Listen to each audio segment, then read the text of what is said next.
కేంద్ర రాష్ట్ర ప్రభుత్వాలు అనుసరిస్తున్నటువంటి విధానాల వల్ల ప్రభుత్వ రంగం ఈరోజు ధ్వంసమవుతుంది. ఉన్నటువంటి ప్రభుత్వ రంగ సంస్థల్లో కూడా ఉద్యోగాల నియామకాలు లేవు. కాంట్రాక్టు నాన్ పర్మనెంట్ కార్మికుల్ని ఉద్యోగులు రిక్రూట్మెంట్ చేసుకుంటున్నారు. ప్రభుత్వ శాఖల్లో కూడా కాంట్రాక్ట్ అవుట్సోర్సింగ్ ఉద్యోగులు పనిచేస్తున్నారు. అదేవిధంగా భారీ మధ్యతర పరిశ్రమల్లో మిల్లుల్లో పనిచేస్తున్నటువంటి వారిని కూడా పర్మనెంట్ కార్మికులుగా గుర్తించి వారికి చట్టపరమైనటువంటి సౌకర్యాలు కల్పించకుండా, కనీస వేతనాలు ఇవ్వకుండా, ఉద్యోగ భద్రత లేకుండా ఈరోజు శ్రమ దోపిడీ చేస్తూ ఉన్నారు. ఈ రాష్ట్రంలో ఉన్నటువంటి కాంట్రాక్టు అవుట్సోర్సింగ్ నాన్ పర్మనెంట్ ఉద్యోగులు పరిశ్రమల్లో ఉన్నటువంటి వారు, ప్రభుత్వ రంగ సంస్థల్లో ఉన్నటువంటి వారు, కార్పొరేషన్లో ఉన్నటువంటి వారు, రాష్ట్ర ప్రభుత్వ శాఖల్లో పనిచేసేటువంటి వారు లక్షల సంఖ్యలో ఉన్నారు. ఈ లక్షల సంఖ్యలో ఉన్నటువంటి కార్మిక వర్గానికి ప్రభుత్వం అనుసరిస్తున్నటువంటి నిర్లక్ష్య వైఖరి, యాజమాన్యాలకి పాలక వర్గాల యొక్క అండతోని కనీస వేతనాలు అమలు కావట్లేవు. పిఎఫ్ లేదు, ఈఎస్ఐ లేదు, సెలవులు లేవు, చట్టబద్ధ సౌకర్యాలు రావట్లేవు. అనేక చోట్ల ప్రమాదాలు జరుగుతూ ఉన్నాయి. ప్రమాదాలు జరిగేటువంటి ఆ స్థితి వాటిని నివారించడానికి రక్షణ సౌకర్యాలు చేపడతలేరు.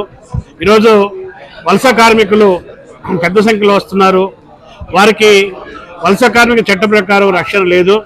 ఈ అన్ని కేటగిరీలో ఉన్నటువంటి వారి యొక్క సమస్యల్ని వెలుగులోకి తీసుకురావడానికి కోసం సిఐటి తెలంగాణ రాష్ట్ర కమిటీ ఈరోజు రాష్ట్ర సదస్సుని ఇక్కడ నిర్వహిస్తుంది హైదరాబాద్ సుందరయ్య విజ్ఞాన కేంద్రంలో. ఈ రాష్ట్ర సదస్సులో సెప్టెంబర్ నెల మొత్తం ఈ కార్మికుల యొక్క సమస్యల మీద క్యాంపెయిన్ చేయాలని చెప్పి నిర్ణయం చేశాం. సర్వేలు చేయడం, అధ్యయనము సర్వేల ద్వారా వచ్చినటువంటి సమస్యల మీద రాష్ట్ర వ్యాప్తంగా ఆందోళన పోరాటాలు చేయాలని చెప్పి నిర్ణయం చేశాం. ప్రభుత్వం మీద ఒత్తిడి తీసుకురావడం కోసం ముఖ్యంగా రాష్ట్రంలో వచ్చినటువంటి కాంగ్రెస్ ప్రభుత్వం, రేవంత్ రెడ్డి ప్రభుత్వం కూడా కేంద్రంలో ఉన్నటువంటి బీజేపీ కార్మిక వ్యతిరేక విధానాలు ఏ విధంగా అయితే అవలంబిస్తుందో అదే విధానాలు ఇక్కడ అవలంబిస్తున్నాడు. కార్మిక చట్టాలు అమలు చేయకపోవడం, కార్మిక చట్టాల్లో మార్పులు తీసుకురావడం, కేంద్ర బీజేపీ ప్రభుత్వం తీసుకొచ్చినటువంటి లేబర్ కోడ్లని అమలు జరపడానికి కోసం ఈరోజు నోటిఫికేషన్కి తయారు కావడం, ఇలాంటి రూల్స్ తయారు చేయించేటువంటి పనిలో నిమగ్నమైపోయినటువంటి పరిస్థితుంది. ఐటీఎస్ పరిశ్రమలకి లేబర్ చట్టాలు అమలు చేయకుండా మినహాయింపించారు. మన తెలంగాణ రాష్ట్రంలో 1 కోటి మంది మన షెడ్యూల్ ఎంప్లాయీస్ పరిశ్రమలో పనిచేసేటువంటి కార్మికులకి మరి జీవోలు సవరించాలి, కనీస వేతనాలు అమలు చేయాలని చెప్పి సిఐటి నాయకత్వంలో పాదయాత్రలు జరిగినాయి. సిఐటి నాయకత్వంలో దీక్షలు జరిగినాయి.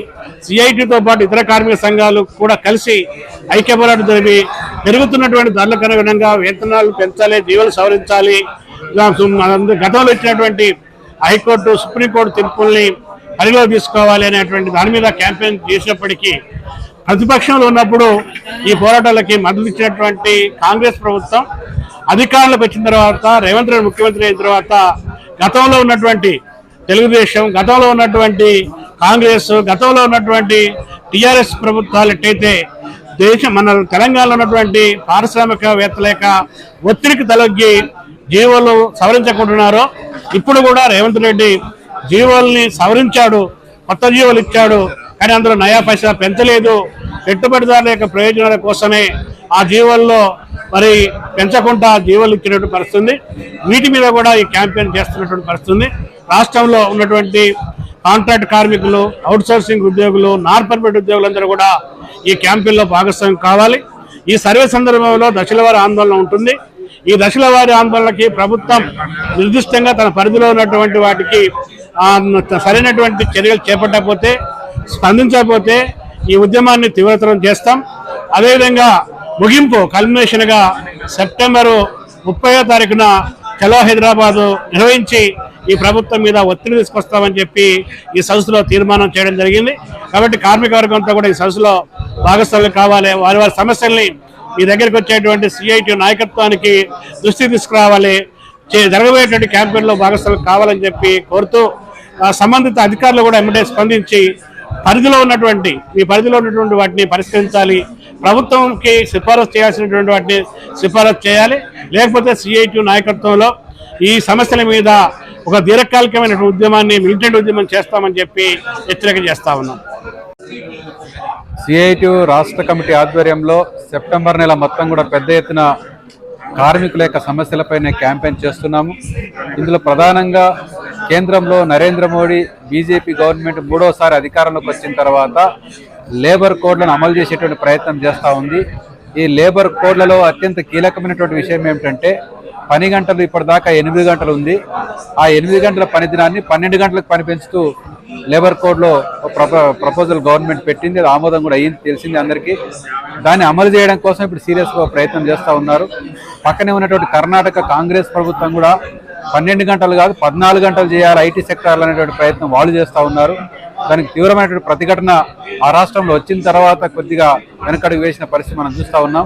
ఇతర అనేక రాష్ట్రాల్లో పని గంటలని 12కు పెంచుకోవడానికి అన్ని ప్రభుత్వాల మీద పారిశ్రామికవేత్తలు ఒత్తిడి తీసుకుని వచ్చి అమలు చేసేటువంటి ప్రయత్నం చేస్తూ ఉన్నారు. తెలంగాణలో కూడా 12 గంటలు అనేటువంటిది రేపు లేబర్ కోడ్ అమల్లోకి వస్తే ఆటోమేటిక్గా ఇది 12 గంటలు అయ్యేటువంటి పరిస్థితి వస్తుంది. అంటే కార్మిక వర్గం పోరాడి త్యాగాలు చేసి ఆత్మ బలిదానాలు చేసుకొని 100 సంవత్సరాల క్రితమే 200 సంవత్సరాల క్రితమే ఈ పోరాటాన్ని నడిపి సాధించుకున్న 8 గంటల్ని ఇప్పుడు వస్తున్నటువంటి ప్రభుత్వాలు, అది రాష్ట్ర ప్రభుత్వం, కేంద్ర ప్రభుత్వం పెట్టుబడిదారుల ప్రయోజనాల కోసం 12 గంటలుగా మార్చే ప్రయత్నం చేస్తూ ఉన్నారు.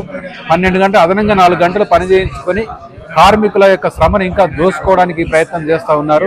అదనంగా పని ఇచ్చడానికి అదనంగా వేతనాలు ఇచ్చే పరిస్థితి కూడా లేదు. కాబట్టి 12 గంటలు పెరిగితే మరి కార్మికుడి యొక్క శ్రమ పెరిగితే మరి వాళ్ళ జీతభత్యాలు పెరుగుతాయంటే అవి కూడా పెంచే పరిస్థితులు కూడా లేరు. ఈరోజు తెలంగాణ రాష్ట్రం, ఈరోజు రాష్ట్ర ప్రభుత్వం కూడా 12,000కి మించి వేతనము పెంచకుండా ఆ రకంగా పెండింగ్లో పెట్టింది. కేంద్ర ప్రభుత్వం అయితే ఇంకా మినిమం లోవర్ లెవెల్ వేజ్ అనేటువంటి పేరు మీద రోజుకు 178 నిర్ణయం చేసింది. అందుకే కార్మికుల యొక్క పని గంటలు అనేటువంటిది 8 గంటలే ఉండాలి. శాస్త్ర సాంకేతిక పెరిగిన దృష్ట్యా ఇంకా పని గంటలు తగ్గించాలి అని చెప్పేసి ఈరోజు సందర్భంగా సిఐటిగా మేము డిమాండ్ చేస్తున్నాం. అలాగే వేతనాల కోసం, పని గంటల కోసం, పిఎఫ్, ఈఎస్ఐ, బోనస్లు, ఎందుకంటే అక్టోబర్లో బోనస్లు అన్నీ ఇవ్వాలి. ప్రతి కంపెనీ బోనస్ ఇవ్వాలి. 8.33 మినిమం బోనస్ ఇవ్వాలి. లాభాల్లో ఉంటే 20% బోనస్ ఇవ్వాలి. కాబట్టి బోనస్లు వీటన్నింటి సాధన కోసం చలో హైదరాబాద్ కార్యక్రమాన్ని 30వ తేదీన పెద్ద ఎత్తున పెట్టాం సెప్టెంబరు. ఈ కార్యక్రమంలో రాష్ట్రంలోని అన్ని రంగాల కార్మికులు పెద్ద సంఖ్యలో పాల్గొని జయప్రదం చేయాలని చెప్పేసి సందర్భంగా కోరుతున్నాం.